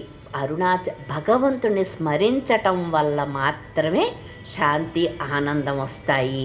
ఏదైనా మిగిలిన శాంతి, మిగిలిన ఆనందం ఏంటంటే లోకానికి సంబంధించిన శాంతి, ఆనందం ఏదైనా ఒకటి మన కోరిక తీరినప్పుడు మన మనసు కొంచెం శాంతించినట్టుగా ఉంటుంది. మళ్ళీ ఆ కోరిక మళ్ళీ 100 కోరికలుగా మారి మనకి అశాంతి వచ్చేస్తుంది. మనం చూస్తున్నాం మన జీవితంలో. అసలైన శాంతి, ఆనందము భగవంతుడు మనకి, మన మనసుకి మూలంగా అంతర్యామిగా మనలో ఉన్నటువంటి ఆ ఈశ్వరుడి యొక్క వైభవం, ఆయన స్థితి, ఆ ఉండటం అనే స్థితిలో ఆ ఆనందము, శక్తి, శాంతి అవన్నీ ఉంటాయి అని మనకు తెలుస్తుంది. ఆ శాంతిని కొనుక్కోవటానికి మనం ఎన్ని డబ్బులు ఇచ్చినా ఆయన డబ్బులకి దొరకడు, మన అధికారానికి ఏమి ఇచ్చినా దొరకడు. కానీ ప్రేమకి లొంగిపోతాడు. అరుణాచల అరుణాచల అని మనం మనస్ఫూర్తిగా ఆయన్ని ప్రేమిస్తూ ఉంటే మన మనసుకు మూలంగా ఉండి చూసుకుంటాడు. కాబట్టి మనం ఎంత ప్రేమగా, ఏదైనా అవసరం ఉండి ప్రేమిస్తున్నావా, అవసరం లేకుండానే మనం ఆయన్ని ప్రేమ కోసమే ప్రేమిస్తున్నావా అనేది ఆయన చూసుకుని దాన్ని బట్టి మనకి శాంతిని, ఆనందాన్ని ఇస్తూ ఉంటాడనమాట. బయట అన్నీ కూడా మనకి ఏవో మనకి కంఫర్ట్స్ ఉంటాయి. ఆ కంఫర్ట్స్ అన్నీ బయట మనం డబ్బులు పెట్టి మనం కొనుక్కోగలం. కానీ ఇది మాత్రం మనం ప్రేమతోటి పొందేదే ఆనందము, శాంతి. అందుకని మనకి అరుణాచలేశ్వరుని ప్రేమించటం, ఆయన్ని స్మరించటం, ఆయన అనుగ్రహం వల్ల ఆయన్ని స్మరిస్తున్నాం అనేది తెలియటం వల్ల మన మనసు ఉప్పొంగిపోతూ ఉంటుంది. మనం స్మరిస్తున్నామంటే మన కృప కాదా, అరుణాచలేశ్వరుడు మనకు అనుగ్రహించాడా అనుకుని ఆ థాట్ మనకు వస్తుంది. వెంటనే మనం ఇంకొక 10 సార్లు ఇంకా ఎక్కువ ఆనందంగా స్మరిస్తూ ఉంటాం. ఎందుకంటే ఆయన అనుగ్రహం మన మీద ఉంది అనగానే మన మనస్సు పడే ఆనందం, అది ఆ ఆనందంతో మనం ఇంకో 10 సార్లు, ఇంకో 100 సార్లు ఆయన్ని స్మరించి ఆనందాన్ని ఎక్కువగా పెంచుకుంటూ ఉంటాం అన్నమాట. మనకి తెలియకుండానే ఆనందం పెరిగిపోతూ ఉంటుంది ఆయన స్మరించటం వల్ల. అరుణాచలాన్ని స్మరించినంత మాత్రాన్నే ముక్తిని వసుగుతుంది అని అక్షరవణమాలలో మొదటి ద్విపద చెప్పినప్పుడు స్మరిస్తేనే సరిపోతుందా అని ఎవరైనా భక్తుడు అడిగితే అది ఈశ్వర ఆజ్ఞరా, నువ్వెవడివి కాదంటానికి. అంటే ఈ సృష్టికర్త, ఈ సృష్టికి యజమాని, అంతటా సర్వాంతర్యామిగా ఉండి, అందరిలోని అంతర్యామిగా ఉండి మొత్తం అంతా ఈ సృష్టినంతటిని నడిపేవాడు ఒకడున్నాడు. ఆ ఈశ్వరుడు యొక్క ఆజ్ఞ, ఆయన ఆజ్ఞే చెల్లుతుంది. కానీ మన మనసులో ఏదన్నా అనుకుంటే ఇది చెల్లుతుందా చెల్లదా అనుకుంటే మన మనసును బట్టి కాదు, మన అహంకారాన్ని బట్టి కాదు, మన మాటలను బట్టి కాదు, ఈశ్వరుడు యొక్క నిర్ణయాన్ని బట్టి అవన్నీ జరుగుతూ ఉంటాయి. మన నిర్ణయం జరగదు, ఈశ్వరుడి నిర్ణయం జరుగుతుంది. అందుకనే స్మరణ మాత్రాన్నే ముక్తిని ఒసిగే క్షేత్రంగా అరుణాచలం ప్రసిద్ధి పొందింది. ఇదివరకు మనం అరుణాచలం అంటే మన సొంతం అనుకునేవాళ్ళం. ఇప్పుడు అక్కడికి వెళ్తే అందరిలోని ఒక భాగంగా ఉన్నాం మనం కూడా. అంతగా భక్తులు పెరిగిపోయారు. అంటే అంత భక్తులు పెరిగిపోయారు కదా అని చెప్పేసి అందరికీ జ్ఞానమే గమ్యం అని మనం అనుకోవటానికి వీల్లేదు. జీవించేటప్పుడు అనేక కోరికలు, అనేక అవసరాలు వస్తూ ఉంటాయి. ఏ కోరిక కోసమైనా సరే వాళ్ళు ఆ అరుణాచలం వచ్చి ఆ గిరి ప్రదక్షిణ చేసి ఆయన్ని స్మరించుకుని, మనకన్నా ఎక్కువ భక్తు మనం అయితే ఎండగా ఉన్నప్పుడు గిరి ప్రదక్షిణకి వెళ్ళేవాళ్ళం కాదు, చల్లగా ఉన్నప్పుడే వెళ్ళేవాళ్ళం. గుడి ఖాళీగా ఉంటేనే వెళ్తాం. వాళ్ళు ఎంత 6 గంటల నుంచి 8 గంటల నుంచి ఈశ్వరుని దర్శించుకుంటున్నారు. అలాగే ఎండనక వాననక గిరి ప్రదక్షిణ చేస్తున్నారు. అది చేసేటప్పుడు ఆ అరుణాచలానికి శాంతిమలై, కోరికలు తీర్చే కొండ అనే పేరు. భగవాన్ ఎప్పుడు అనేవారు, అరుణాచలాన్ని ఎవరైతే ప్రదక్షిణ చేస్తారో అరుణాచల ప్రదక్షిణ వాళ్ళకి కోరికలు తీరతాయి అని. కోరికలు తీర్చే కొండది, శాంతినిచ్చే కొండ. కోరికలు కావాలన్న వాళ్ళకి కోరికలు తీరుస్తుంది, శాంతి కావాలనుకున్న వాళ్ళకి శాంతినిస్తుంది. అన్నిటి ఏదైనా ఇవ్వగలిగే సమర్థుడు ఆయన. సర్వాంతర్యామి, సర్వజ్ఞుడు. కాబట్టి మనకి ఏది అవసరమో దాన్ని బట్టి ఆయన అనుగ్రహిస్తూ ఉంటాడు. మనం శాంతిని కోరుకుంటే శాంతిని, ఆనందాన్ని, జ్ఞానాన్ని ఇస్తాడు. ఏదైనా కోరికలు ఎన్నిసార్లు కోరుకుంటాం. మనం కూడా నాన్నగారి దగ్గరికి వచ్చినప్పుడు 30 ఏళ్ళ కిందట మనం అస్తమాను మన సంసారానికో లోకానికో సంబంధించి మనం ఏదోటి అడుగుతూ ఉండేవాళ్ళం. ఈరోజు మనకు అడగాలంటే చాలా సిగ్గుగా అనిపిస్తుంది. అవన్నీ ఏంటి, అవే ప్రధానం అనిపించినవి ఏంటి ఆ రోజు. అందుకని మనకి తండ్రి నా భర్త బాగుండాలి, నా పిల్లలు బాగుండాలి, నాకు అన్ని పరిస్థితులన్నీ కలిసి రావాలని అడిగేవాళ్ళము. అవన్నీ ఈశ్వర నిర్ణయం బట్టి జరిగిపోతాయి కదా, ఆయన అనుగ్రహిస్తాడు కదా. ఆయన్ని పొందే మార్గంలో ఉంటే అవన్నీ మనకి అవే వచ్చేస్తాయి కదా. ఆ మాత్రం వివేకం కూడా మనకి లేకుండా మనం ఎంతకాలం అవి జీవించేసామే అని అనిపిస్తూ ఉంటుంది మనందరికీ. అనిపించినప్పుడు అప్పుడు మన పరిస్థితి అది. అందుకని అక్కడి నుంచి ఇక్కడ దాకా ఎదగటానికి నాన్నగారు మనకి ఆయన ప్రేమ ఆప్యాయతలను చూపించి, ఆయన జీవిత విధానం చూపించి అరుణాచలేశ్వరుడి వైపు కనెక్ట్ చేశారు. కాబట్టి ఆయన దేహం లేకపోయినప్పటికీ దేహమాత్రుడిగా నాన్నగారిని చూడటం మానేసి ఆయన బ్రహ్మమై ఉన్నాడు, మనకి అంతర్యామిగా ఉన్నాడు. మనకి ప్రతిదీ కూడా ఆయన మార్గదర్శకత్వంగా ఉండి మన మనస్సుని మోక్షం వైపుగా, అంతర్యామిగా ఉన్న భగవంతుని పొందే వైపుగా మనల్ని మరులుస్తున్నారు అని అందరికీ అనుభవం. కాబట్టి అందరం కూడా ఆయన దేహం లేదు మనలో ఉన్నారు కదా, అంతటా ఉన్నారు కదా. ఈశ్వరుడే మన కోసం నాన్నగారిని పంపించి మనకి ఇంతటి అవగాహన ఇచ్చి, అంటే కోరికల కోసం మనం యవ్వనం అంతా కోరికల కోసం ఖర్చు పెట్టేస్తే మనం ముసలివాళ్ళు అయిన తర్వాత జ్ఞానాన్ని పొందటానికి మన శరీరం సహకరించక చాలా కష్టపడుతూ ఉంటాం. అందుకని ఎప్పుడు నాన్నగారు ఏంటంటే ప్రారబ్ధాన్ని ఎంజాయ్ చేయమని చెప్పేవారు. అలాగే మనం అందరం కూడా ఆయన మాటని, ఆయన అంటే గౌరవం, ఆయన అంటే ఇష్టం, ఆయన ఇచ్చిన ఇష్టమే, ఆయన ఇచ్చిన మనకి ఆయన నేర్పించిన గౌరవమే, ఆయన నేర్పించిన శరణాగతే. దానివల్ల నాన్నగారు ఏమంటున్నారు, మనల్ని ఏదన్నా కష్టం వస్తే ప్రారంధంలో అనుభవించేయి, పాయసంలాగా అనుభవించు అని చెప్పేవారు.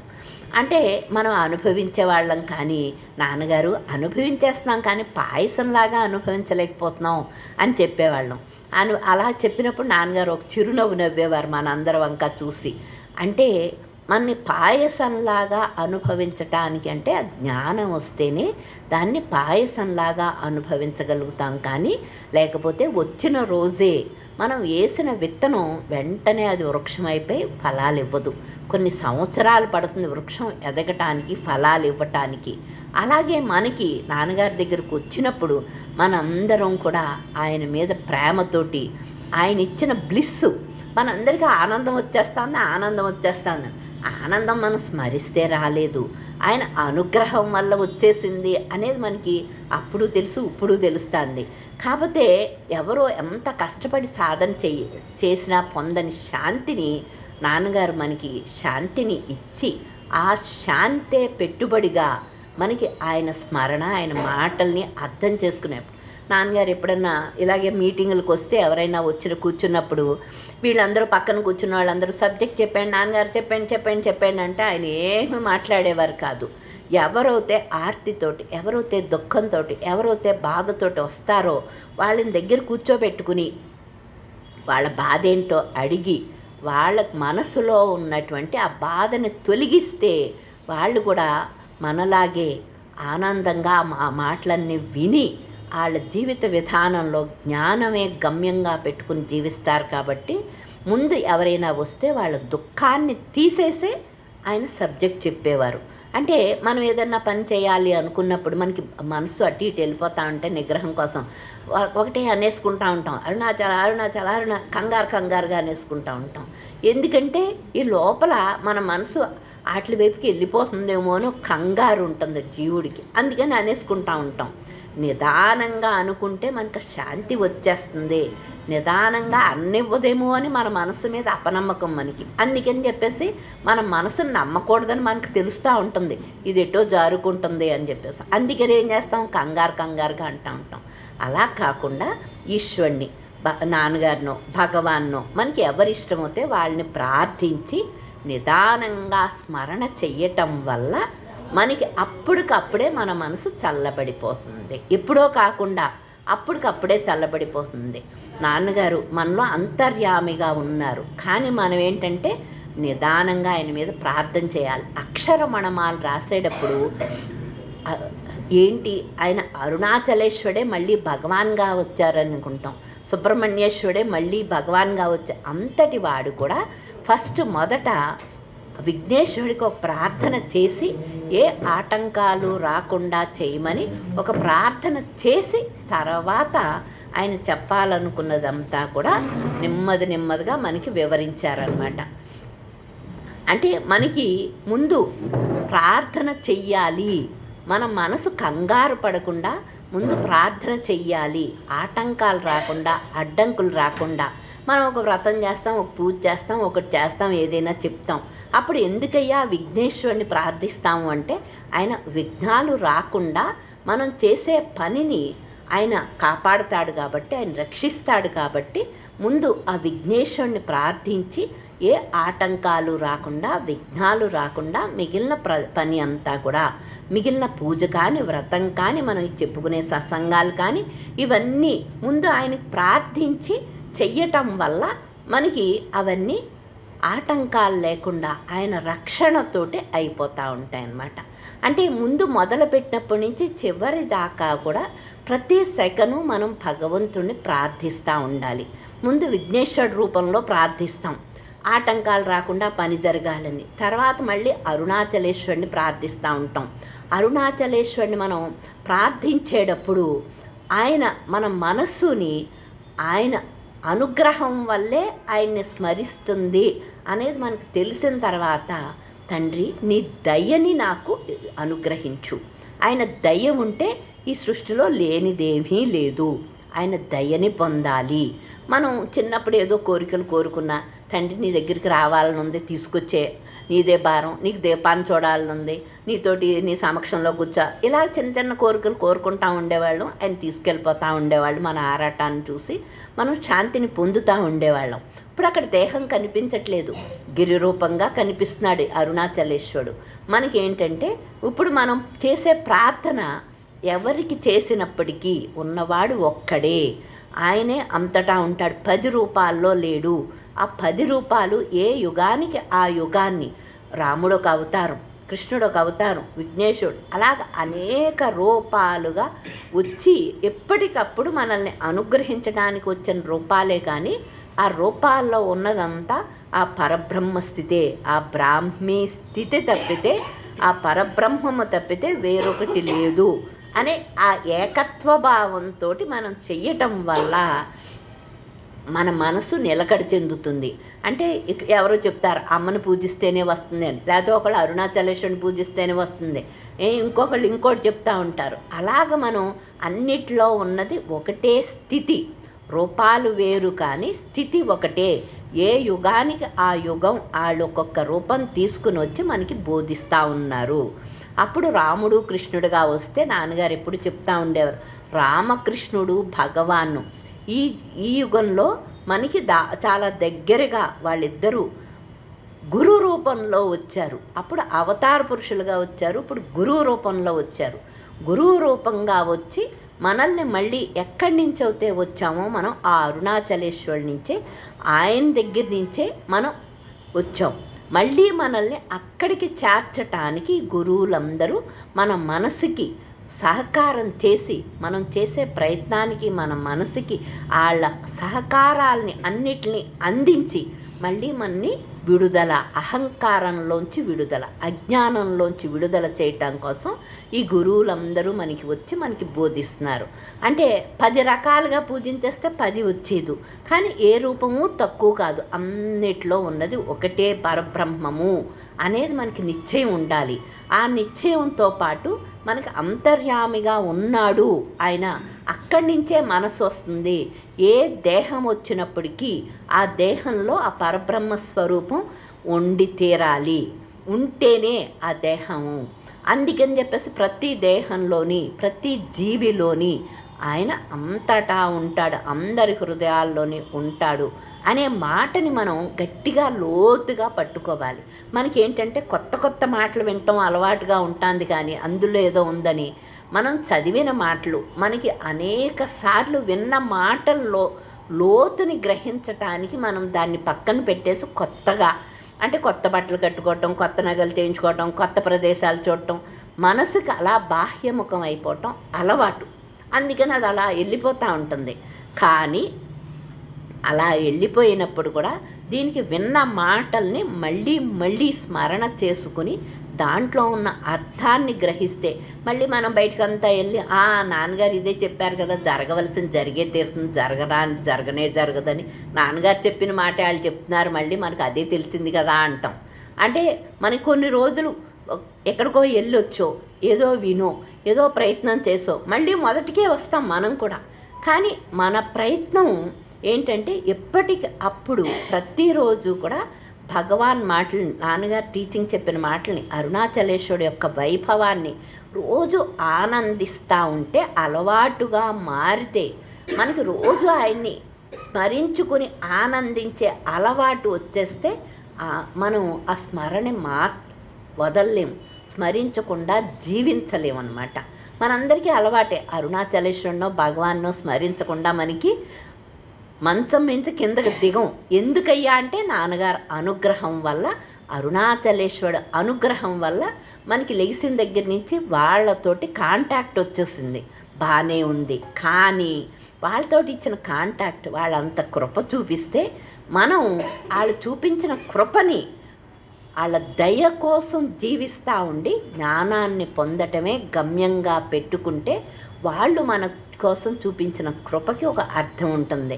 మనం దేహ అవసరాలు, లోక అవసరాలు, వీటి కుటుంబ అవసరాల కోసం నిరంతరం అలా బాధపడతా ఉంటే భగవంతుడు మనకి అవన్నీ, నువ్వు బాధపడకరా, ఊరికే ఆ కుటుంబం కోసం, లోకం కోసం, నీ దేహం కోసం ఊరికే మనస్సుని చించుకుని మనస్సుని అశాంతి పెట్టుకోకు, అవన్నీ జరగవలసినవి జరిగే తీరుతాయి. అంటే మనం ఏమీ మార్చలేము, ఏది అవుతుందో దాన్ని నిదానించి చూడటం వల్ల మన మనసు శాంతిగా ఉంటుంది. మనం ఏదో చేసేద్దాం అనుకుంటే నీ నిర్ణయం ఏమీ అవ్వదురా, నువ్వు ఏదైనా సంకల్పించినా అది అవ్వదు. నీ సంకల్పం భగవంతుడి సంకల్పంతో ఒకటిగా ఉంటేనే అవుతుంది, లేకపోతే అవ్వదు. అందుకని నీ సంకల్పాన్ని వదిలిపెట్టు.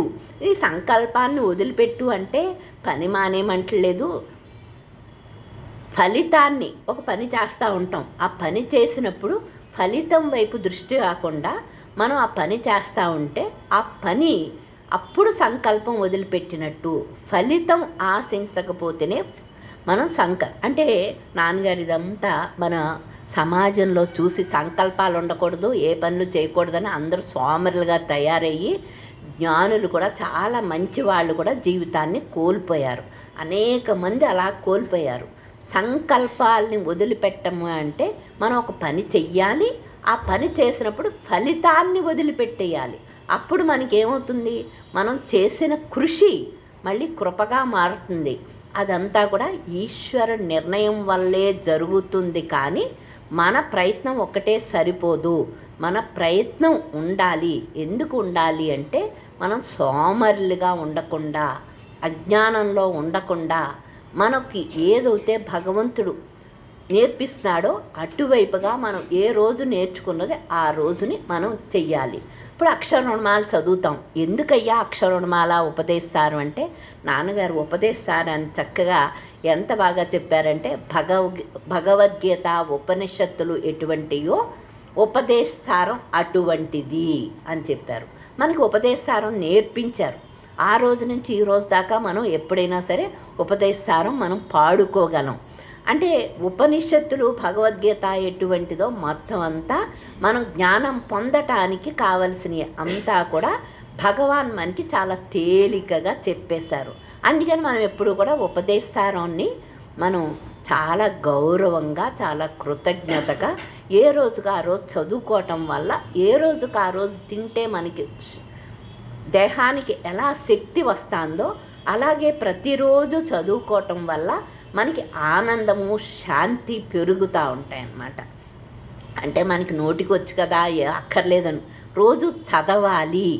స్మరణ, మనం అరుణాచలేశ్వరుడు మనకు తెలుసుంది కదా, ఎందుకు స్మరించుకోవటం అంటే అలా కాదు. అరుణాచలాన్ని స్మరించటం వల్ల మాత్రమే మనసు పవిత్రం అవుతుంది. అరుణాచలేశ్వరుడు అంటే నీకు ఇష్టం ఉండొచ్చు, ఇష్టం ఉన్నప్పటికీ నువ్వు స్మరణ చెయ్యలేకపోయినా, ఆయన చెప్పినట్లు జీవించలేకపోయినా, ఆయన నిర్ణయాన్ని గౌరవించలేకపోయినా నువ్వు అజ్ఞానంలోంచి విడుదల అవ్వలేవు, జ్ఞానం నీకు అందదు.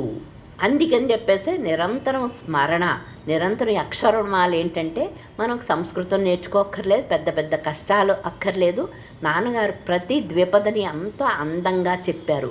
భగవాన్ ఏ ఉద్దేశంతో చెప్పాడో, మనని ఎలా అనుగ్రహించడానికి చెప్పాడో ఆ ద్విపద మనకి లోపల పాడుకున్నప్పుడు ఆ భగవాన్ హృదయం, నాన్నగారు మన కోసం అంత వివరించి చెప్పినప్పుడు ఆ మాటలు మనలో తిరుగుతూ ఉంటే, ఆ ద్విపదతో పాటు దాని అర్థం తిరుగుతూ ఉంటే మన మనస్సు పవిత్రమైపోతుంది. పెద్ద పెద్ద యజ్ఞాలు, యాగాలు చెయ్యక్కర్లేదు, ఇదే సరిపోతుంది.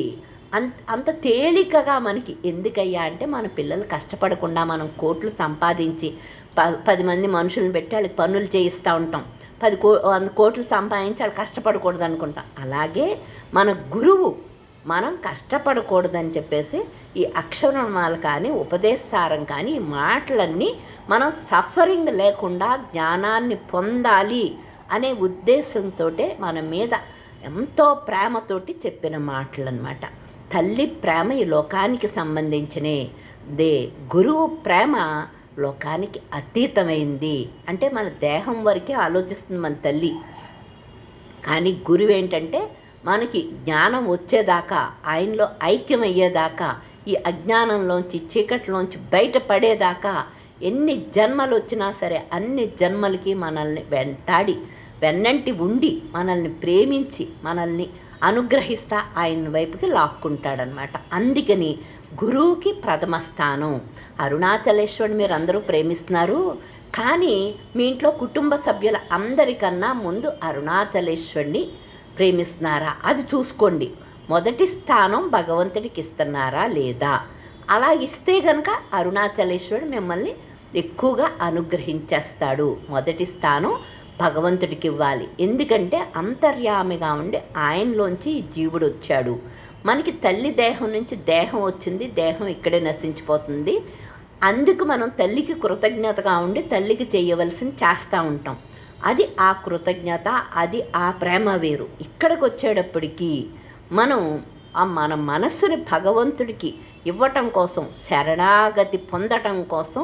మనకి శరణాగతి అంటే చాలా తేలిక అనుకుంటాం, కానీ ఒక సమస్య వచ్చినప్పుడు, కష్టం వచ్చినప్పుడు మన మనస్సు మన ఇష్టాలని పక్కన పెట్టి నువ్వు ఏది చెప్తే అది నీ ఇష్టమే నా ఇష్టం అని అనుకోదు. ఉట్టప్పుడు అనుకుంటా ఉంటుంది. పూజ చేసినప్పుడు నీ ఇష్టమే నా ఇష్టం, నీ ఇష్టమే నా ఇష్టం అంటూ ఉంటాం. కానీ సమస్య వచ్చినప్పుడు, మనకి కష్టం వచ్చినప్పుడు, మనకి బాధ వచ్చినప్పుడు బాధని పక్కన పెట్టి మనం నష్టపోతున్నప్పటికీ, ఆర్థికంగా నష్టపోతున్నప్పటికీ, శారీరకంగా కష్టపడుతున్నప్పటికీ వాటిని అన్నిటినీ పక్కన పెట్టి నీ ఇష్టమే నా ఇష్టం అని ఆ టైములో అనుకుంటే అది శరణాగతి, అసలైన శరణాగతి. ఇప్పుడు అనుకుంటా ఉంటాం, అరుణాచల అనుకుంటా ఉంటాం, నీ ఇష్టమే నా ఇష్టం అనుకుంటాం. ఖాళీగా ఉన్నప్పుడు అనుకునేది ఏమవుతుందంటే, కష్టం వచ్చినప్పుడు ఈ అనుకునేది ఎవరినైతే స్మరిస్తున్నామో వాడు ఏం చేస్తాడంటే, మళ్ళీ మనకు కష్టం వచ్చినప్పుడు ఎరా ఉట్టప్పుడంతా నీ ఇష్టమే నా ఇష్టం అంటున్నావు కదా, ఈ సమస్య వచ్చినప్పుడు మళ్ళీ నీ ఇష్టమే జరగాలి, నీ కోరికే తీరాలి అని నా ఇష్టాన్ని పక్కన పెట్టేస్తున్నావు. అలా కాదు, నీకు శాంతి ఉండాలంటే, ఆనందం ఉండాలంటే నా ఇష్టమే నీ ఇష్టంగా మార్చుకో, అది శరణాగతి అని మళ్ళీ మనం ఏదైతే స్మరిస్తున్నాం ఉట్టప్పుడు, ఏదైతే అంటున్నాం ఆ మాటలన్నీ ఆ సమస్యలో, ఆ కష్టంలో మనకి చెప్తూ ఉంటాయి, లోపల నుంచి స్ఫురణిస్తూ ఉంటాడు ఆయన. ఖాళీగా కూర్చున్నప్పుడు అనుకోవటం కాదురా, సమస్య వచ్చినప్పుడు నువ్వు వదిలిపెడుతున్నావా లేదా నీ అహంకారాన్ని, దేహానికి పరిమితమైన బుద్ధిని నువ్వు పక్కన పెట్టి నన్ను ప్రేమిస్తున్నావా లేదా, నువ్వు ప్రకృతిలోంచి బయటపడాలి అంటే ఈ మనసును నాకు అర్పిస్తేనే ప్రకృతిలోంచి బయటికి వస్తావు.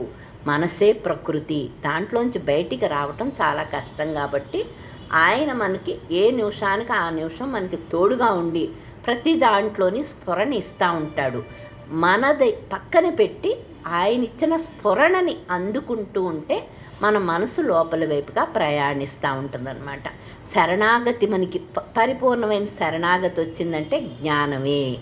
అందుకని చెప్పేసి మనకి భగవాన్ వచ్చిన రోజు ఓ అరుణాచలేష్, ఓ తండ్రి నీ ఆజ్ఞను అనుసరించి వచ్చాను అంటాడు. అంతే, ఇంకెప్పుడు కూడా అసలు ఆ గుళ్ళోకి కూడా వెళ్ళు.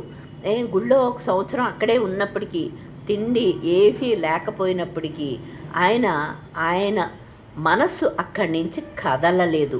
మనం అయితే ఒకసారి అరుణాచలేశ్వరుని స్మరిస్తాం, అన్నాడు ఏదన్నా కష్టం వస్తే, నిన్నే కదా నీకు స్మరించాం, నిన్నే నీకు పూలు ఇచ్చాం, నిన్నే నీకు ప్రసాదం పెట్టాం, మమ్మల్ని అప్పుడే వదిలేసావా, మా ఇష్టాన్ని కాదని వదిలేసావా, మా ఇష్టం చూడవు, నా బాధను చూడవని చాలా చాటంత చదువుతూ ఉంటాం అన్నమాట.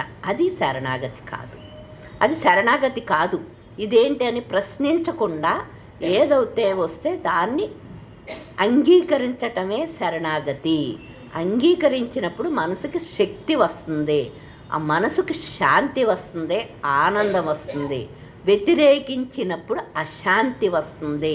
అది మనకు తెలియాలి. భగవంతుడు ఒక సమస్యని కానీ ఒక కష్టాన్ని కానీ పెట్టినప్పుడు అంగీకరించటంలో శరణాగతి శక్తి వస్తుంది. ప్రార్థనకి మించిన శరణాగతి లేదు. నీ ఇష్టమే నా ఇష్టం అనుకుని ఆ మాటకి నిలబడితే మనకి శక్తి వస్తుంది. ఎక్కడి నుంచో మనం తినేయటం వల్ల శక్తి రాదు. మన మనస్సులోంచి ఆ బలం వచ్చేస్తూ ఉంటుంది ఆయనకి శరణాగతి చెందటం వల్ల. అంటే మన మనసు వ్యతిరేకించకుండా ఇక్కడికి మనం తీసుకురావచ్చు, తీసుకురాలేకపోవచ్చు.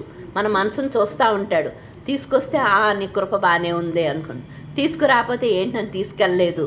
మనకి ఇంటి దగ్గరుండి కూడా నేర్పిస్తూ ఉంటాడు. అక్కడ ఉండి కూడా మనం స్మరణ చేసుకోవచ్చు.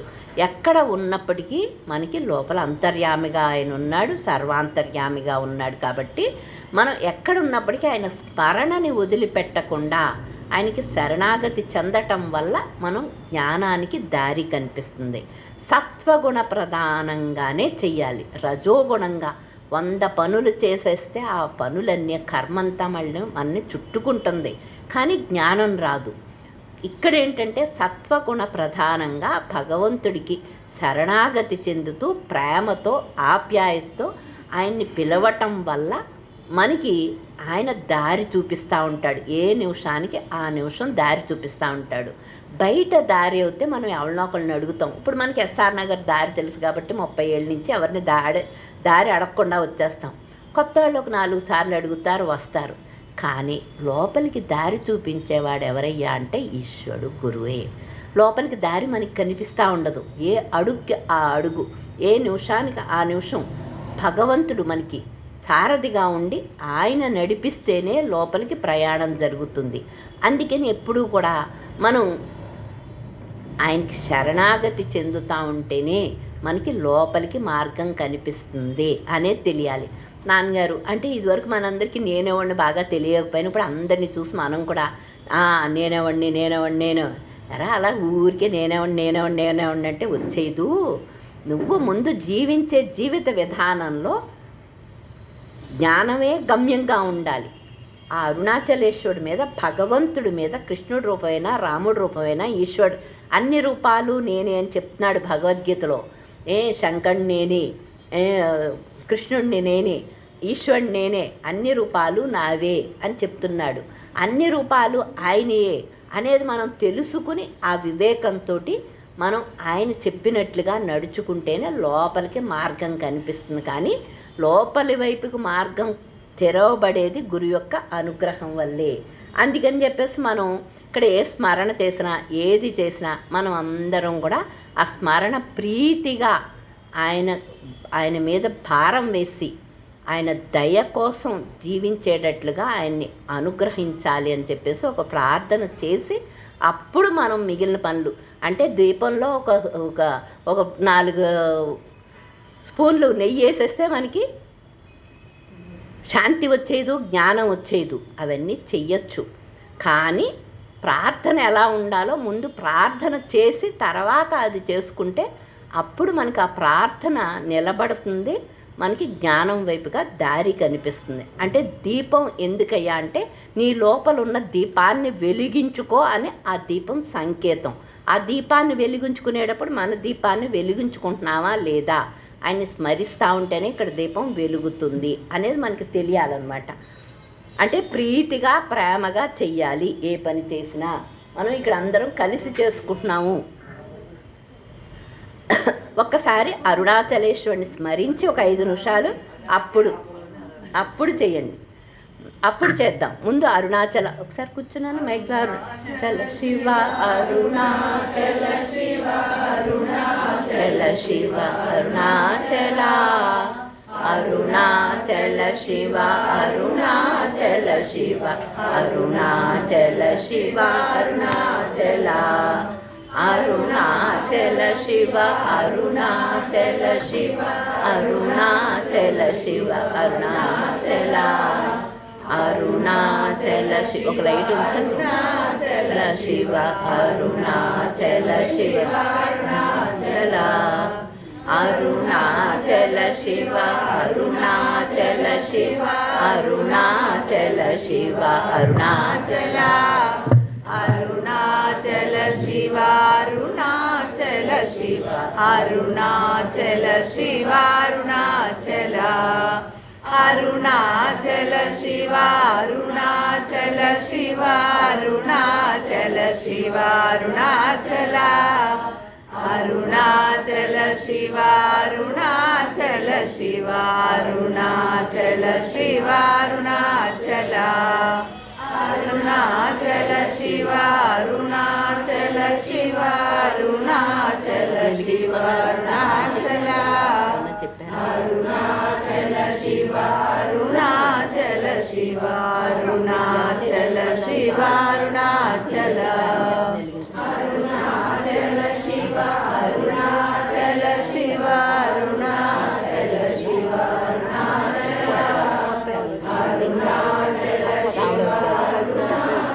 శివ అరుణాచల శివ అరుణాచల అరుణాచల శివ అరుణాచల శివ అరుణాచల శివ అరుణాచల అరుణాచల శివ అరుణాచల శివ అరుణాచల శివ అరుణాచల గురు రూపము గిరి రూపము శ్రీనాన్న పాదమే మాకు శరణ్యం.